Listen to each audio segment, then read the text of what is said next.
এমন বন্ধু যদি তোমার লাইফে পাওয়া যায়, যে বন্ধু ফজরের নামাজ মসজিদে যাইতে তোমার মতো গোলামরে ফোন করিয়া কয়, রে বন্ধু আমি তো ফজরের নামাজ যাইয়া, তুমিও ঘুম থেকে উঠো, তুমিও ফজরের নামাজ খানো চলে আসো।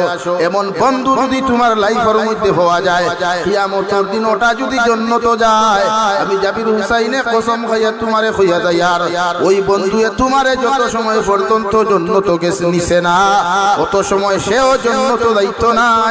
সুবহানাল্লাহ।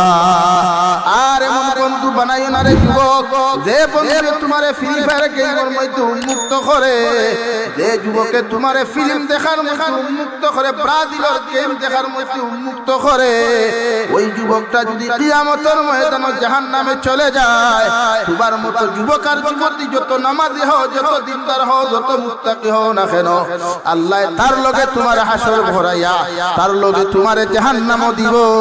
নাউযু বিল্লাহ।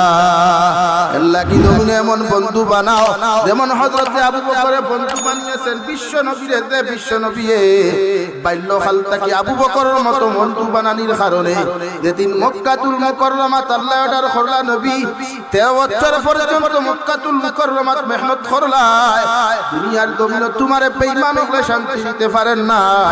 আমি আল্লাহ তোমারে কইয়ার মক্কাতুল মুকাররমা সারিয়া তুমি মদিনাতুল মুনাওয়ারার দিকে যাও, যেই জায়গার নাম নবী যাওয়ার আগে আসলো ইয়াসরিব, ওখান নবী বিশ্ব নবী যাওয়ার কারণে আল্লাহ এমন নাম রাখিয়া দিলা, দেখানোর নাম মদিনাতুল মুনাওয়ারা।